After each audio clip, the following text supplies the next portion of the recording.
تتواصل الجهود والمبادرات الأهلية والرسمية الرامية إلى معالجة ملف النازحين والمهجرين في شمال وشرق سوريا، حيث أفادت مصادر محلية باقتراب اكتمال الترتيبات والتجهيزات الأخيرة الخاصة بإعادة أهالي عدد من القرى التابعة لريف مدينة رأس العين سريكانية إلى منازلهم ومناطقهم الأصلية. ووفقا لمصادر مطلعة، فإن الخطة المقررة لإعادة السكان تنفذ عبر مراحل متتابعة لضمان سلامة العملية وسلاستها. الجهات المعنية استقرت على تحديد مجموعة من القرى الواقعة في الريف لتكون ضمن المرحلة الأولى من هذا المخطط، والذي ينتظر أن ينطلق عمليا مع مطلع شهر آب أغسطس المقبل عقب استكمال كافة إجراءات السلامة والتأهيل اللوجستي والتنظيمي المطلوبة. هذه الخطوة تأتي في ظل مساعي متزايدة لتخفيف الأعباء الإنسانية والاجتماعية عن العائلات المهجرة التي عاشت ظروفا صعبة في مخيمات ومراكز الإيواء المؤقتة على مدار السنوات الماضية. ويمثل التمهيد لعودة الأهالي مسارا حيويا يسهم في استقرار المنطقة وإعادة الحياة الطبيعية إلى القرى المتأثرة، فضلا عن تمكين السكان من استعادة دورهم الاجتماعي والاقتصادي في بيئاتهم المحلية. ويترقب أهالي المنطقة والمجتمعات المحلية بدء تطبيق الخطوات التنفيذية على الأرض مع بداية الشهر المقبل، وسط آمال بأن تمهد هذه المرحلة للوصول إلى حلول شاملة تغطي كافة المناطق المتأثرة وتضمن عودة آمنة وكريمة لجميع النازحين إلى ديارهم.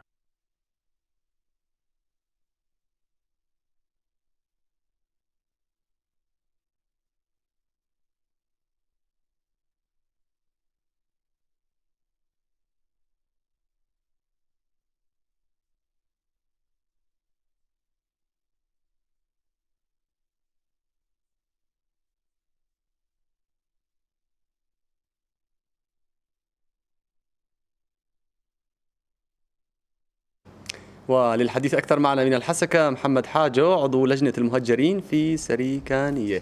مساء الخير أستاذ محمد. مساء الخير لك والجميع مشاهدين فضائية اليوم. شكرا لك. يبدو بأننا بصدد انفراجة.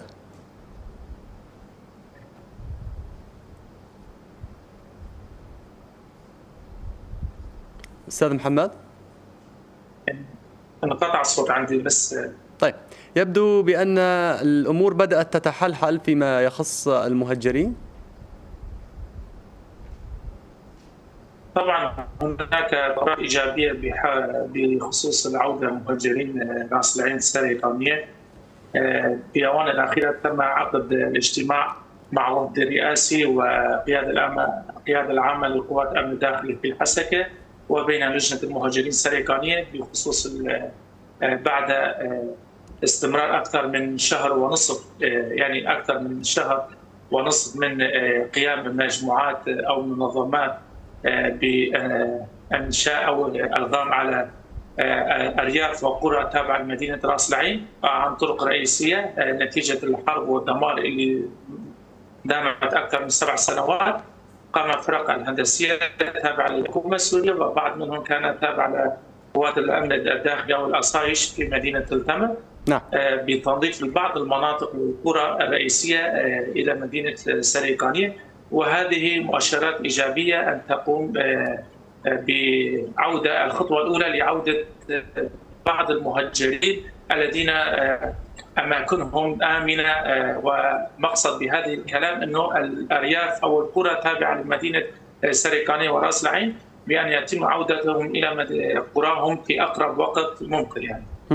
طيب، الحديث الآن أنه بعض القرى ستشهد عودة كمرحلة أولى. هل لك أن تحدد لنا أسماء هذه القرى أو أي ريف بالتحديد؟ وما المعايير التي تم البناء عليها لتحديد هذه المناطق فقط؟ طبعا القرى اللي تم استهدافها لعودة مهجرينها هنا قرى كانت بخط التماس بين قوات سوريا الديمقراطية وبعض الفصائل الذين كانوا موجودين في مدينة سريكانية. يعني ما بين القرى خط التماس من تابع بين سريكانية وزرقان وأبو وراس العين. هناك أكثر من 20 قرى، في قرى تابعة المناجيل، في قرى تابعة لأبو راسين، في قرى ليان، في قرى بعضها فيها دمار كثير من نتيجة الحرب اللي صارت بهذه القرى، ولكن تم تنظيفها بشكل كامل. وهذه الخطوة تأتي هي الخطوة الأولى لكي يعود جميع المهاجرين إلى ديارهم. هناك مطالب الأساسية. نحن كلجنة المهاجرين طلبنا من الوفد الرئاسي حتى مع الحكومة السورية المؤقتة أن يتم توفير الأمن والأمان، يعني تنظيف الألغام، يعني تنظيف القرى في عددهم المهاجرين الرئيسيين أقرارهم لا تكفي. هناك يجب أن يكون ضمان لهم وتأمينات لكي لا يتم تعرض لهم. أستاذ محمد الصوت يتقطع.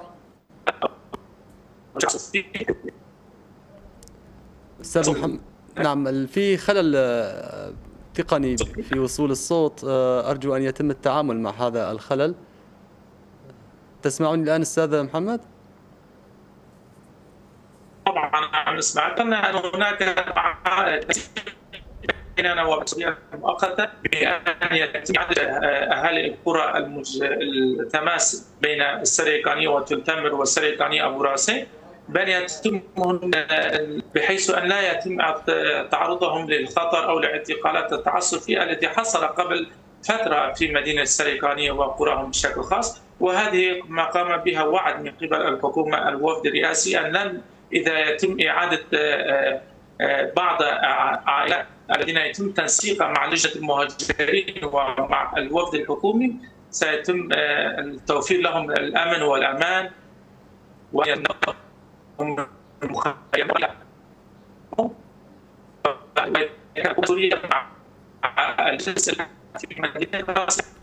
طيب أستاذ محمد، أنا بدي أعتذر من حضرتك، بدنا نقطع الاتصال إلى حين إصلاح هذا الخلل التقني، كون الصوت لا يصل إلينا بشكل دقيق ونفهم محتوى الحديث الذي تتفضل بالحديث عنه. كونه كما تعلم هذا الموضوع يهم فئة كبيرة من الأهالي الذين ينوون العودة إلى مدينة رأس العين وينتظرون سماع التفاصيل من الجهات المعنية. لذلك نفضل أن نقطع الاتصال إلى حين معالجة الخلل التقني، وسنحاول إذن مشاهدينا الأفاضل أن نطرح أبرز الأسئلة المتعلقة في هذا الموضوع، منها على سبيل المثال إلى أين وصلت التجهيزات لإطلاق الدفعة الأولى التي ستعود من أهالي رأس العين، كون الحديث الآن أن العودة ستشمل بعض المناطق الريفية التابعة للمدينة وليس العدد، وبالتالي لن تكون العودة كاملة. ليرى بعض المتابعين والمهتمين في هذا السياق بأن الأمر سيكون سيان مع العودة التي شهدتها مدينة عفرين. بالنسبة للأهالي الذين عادوا إليها كانت العودة على دفعات.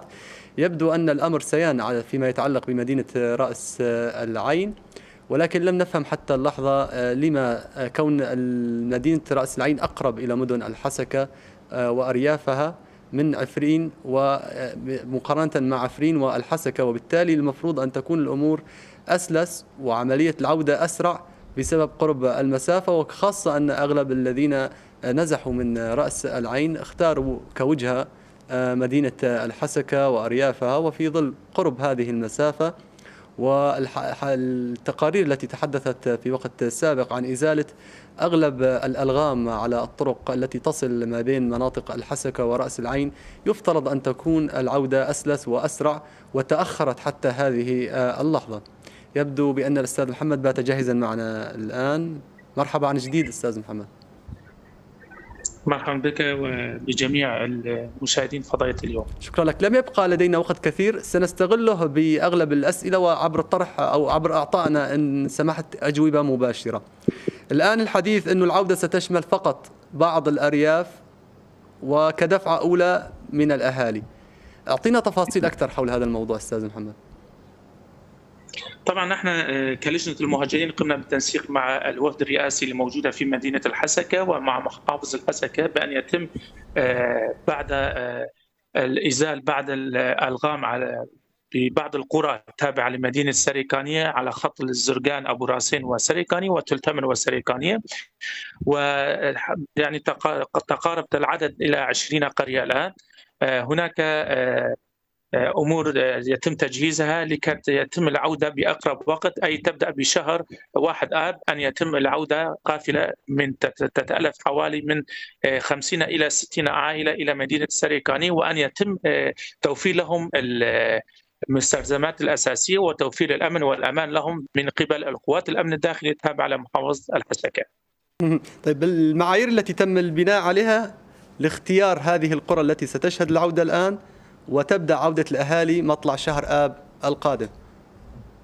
طبعا المعايير الاساسيه ان هناك القرى التي يتم اعادتهم، العوائل اللي يتم اعادتهم الى قراهم، بحيث ان هناك قرى مدمره بشكل كامل، وهذه المجموعه 20 قريه اللي تم اختيارها من قبلنا ومن قبل المفوضيه يعني الوفد الرئاسي الموجود بالحسكه، قرى مدمره، يعني جزء منها مدمره وصالحه للسكن، وليس له هناك خطر على إعادة أهاليها إلى هذه القرى، كون في بقية القرى التابعة للمدينة السريكانية هناك مخاطر أمنية وهناك مخاطر في زرع الألغام لها. طيب هل تم استكمال كافة الترتيبات اللوجستية والتنظيمية المطلوبة على الأرض قبل موعد انطلاق الرحلة الأولى أو المرحلة الأولى؟ يتم العمل على هذه النقطة الأساسية، أن يتم تجهيز كامل الأمور سواء كان لوجستيكية أمنية وحتى النقل، وسائل النقل المهاجرين الموجودين الآن في مخيم سريكاني وشوكاني. يعني هناك يعني عمل مكثف من قبل جميع الجهات أن يتم بداية شهر الآب ومع لمدة حوالي شهر أن يتم إعادة جميع المهجرين السريكانية إلى ديارهم، بحيث ما ينتهي ملف الألغام وحل ملف الأمنية في مدينة السريكانية من خلال مدة محدودة من قبلنا ومن قبل الوفد الرئاسي، من خلال مدة شهر سيتم إعادة جميع المهاجرين. ولكن مع الأسف هناك النقطة، نحن الآن نتحدث عن العودة مهاجرين راس العين، أهالي مبسوطين بهذه العودة، ولكن هناك مطالب لهم أن يتم تعويضهم وأن يتم تقديم مساعدات المادية لهم. مع الأسف إلى الآن لم يتم الدعم المادي لهم، سواء كان حكومة سوريا أو من قبل أي منظمات الأخرى. يعني العوائل الذي يتم إعادتهم إلى قراهم سيقوم بتجهيز منازلهم على حسابهم الشخصية. يعني هناك مطالب للأهالي الذين يعودون نريد دعم مادي، وأيضا هل هناك صعوبات أخرى واجهتكم خلال التحضير لهذه المرحلة الأولى؟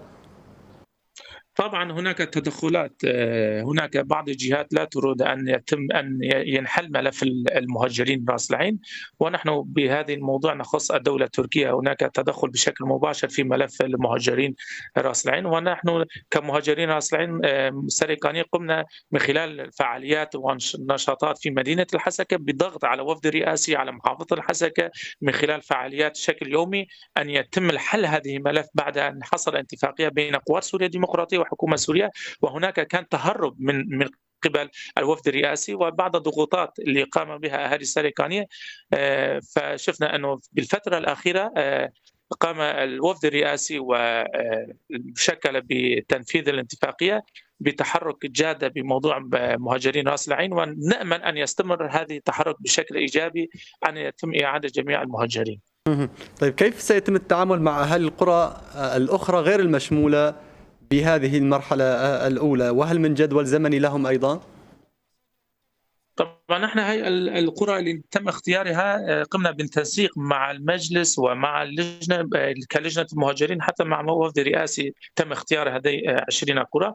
هذه سيكون الخطوه الاولى، وبعدها سيتم الخطوه الثانيه اعاده بعض القرى الثانيه اذا تم اصلاحهم او اذا تم توفير الامن والامان في هذه القرى سيتم اعادتهم باقرب وقت. نحن كلجنه المهاجرين وكالوفد الرئاسي حددنا للمده الزمنيه أن يتم خلال شهر الكامل إعادة جميع المهاجرين السريكاني إذا تم إزالة جميع الألغام على الطرق الرئيسية المؤدية إلى مدينة راس العين المركز المدينة. يعني خلال شهر من انتهاء إزالة الألغام سيعود الجميع؟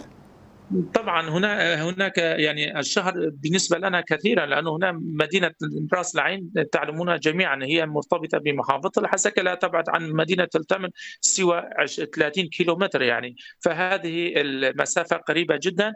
وهناك يعني هناك امور عملنا عليها منذ اكثر من 4 اشهر لكي تتوافى الامن والامان في منطقه السريكانيه ليتم اعاده جميع المهجرين يعني. طيب كيف عم بتشوفوا انعكاس هاي العودة على عودة الحياة الاقتصادية بالمناطق المشمولة بالعودة كمرحلة أولى؟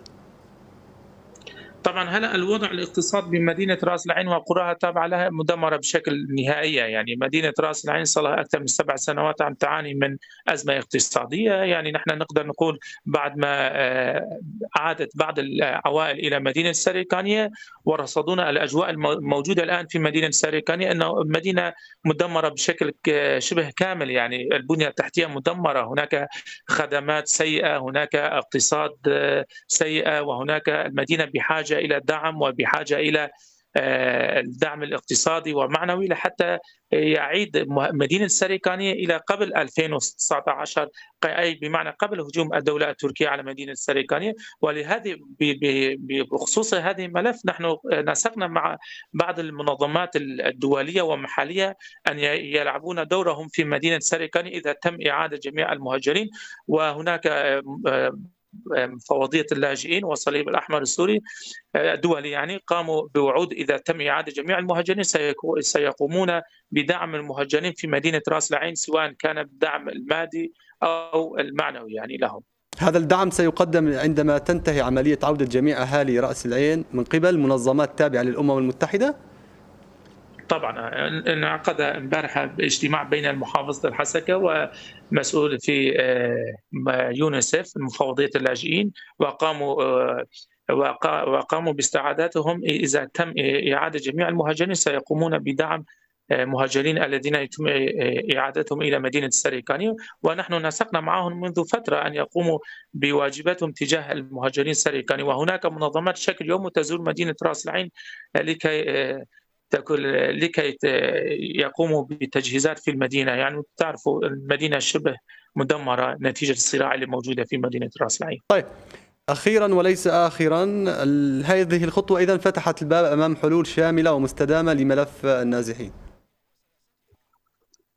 يعني نحن نتأمل أن يتم هذه الملف أن يتم حلها بشكل إيجابي، والعواقب اللي كان نحن عم نشوفها منذ 4 أشهر ونريد من جميع الأطراف سواء كان الحكومة السورية المؤقتة أو الإدارة الذاتية أو الجهات الأخرى حتى المنظمات الدولية أن تقوموا بمسؤوليتهم تجاه المهاجرين الذين أعانوا كثيرا من هذه الصراع الذي دار بين أطراف العسكرية أو القوات العسكرية في مدينة رأس العين. هناك حق لهم أن يعودوا إلى ديارهم، وكفى منذ 7 سنوات يعيشون في مخيمات في ظل الحرارة الشديدة وصعوبات الاقتصادية في مخيمات. نأمل أن يكون هذه الخطوة الأولى لإعادة جميع المهاجرين، وليس فقط مهاجرين رأس العين، مهاجرين في الأبيض وجميع المهاجرين الذين تم تهجيرهم نتيجة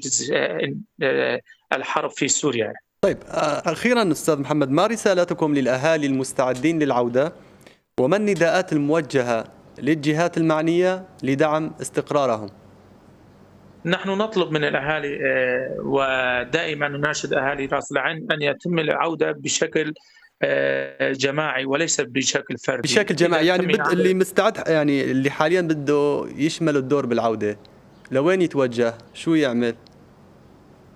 هلا نحن نسقنا معه، نحن عم نسق مع القائمة اللي موجودة أسماء عنا أكثر من 50 اسم عائلة موجودة عنا، قمنا بزيارتهم وأبلاغهم أن يتم تجهيزهم لكي يتم نقلهم إلى مدينة السريكانية، ويكون طريق مؤدي إلى مدينة السريكانية مأمن يعني بهذا الشيء. فنحن بشكل يومي عم نسق مع العوائل اللي رح يتم إعادتهم بالدفعة الأولى يعني.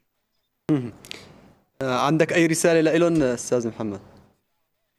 نحن رسالتنا لجميع المهاجرين راس العين أن لا يتم القطع الأمل نهائيا. هناك صعوبات، يعني نحن لا يعني نحن ما بدنا نرجع على راس العين صح، ولكن مدينة راس العين ليس كامل مكملة، يعني هناك نقص، هناك صعوبات سنلقيها بمدينتنا، ولكن المدينة السريكانية ستتوقف على ستتوقف مثل مدن ثانية إذا تم إعادة جميع المهجرين ومكونات المنطقة. نأمل أن تكون سريكانية هي مدينة السلام، مدينة المحبة بين جميع المكونات. اليوم هناك صراع، اليوم هناك الحرب في بعض المناطق السورية. نأمل أن يتم نهاية الملف الحرب وملف الصراعات الموجودة بسوريا، ونبدأ رسالة السلام من مدينة السلام سريكانية، وأن يكون مدينة سريكانية جاهزة أن يحضن جميع أبنائها وجميع مكونات المنطقة عن قريب. في نهاية الوقت المخصص أشكرك جزيلا لرحابة صدرك بحديث سوري. من الحسكة محمد حاجو، عضو لجنة المهجرين في سريكانية. بعد أن نشاهد التقرير القادم مشاهدينا الكرام، إذن مستمرين بمتابعة الملف السوري ومستجداته. أرجو أن تبقوا معنا.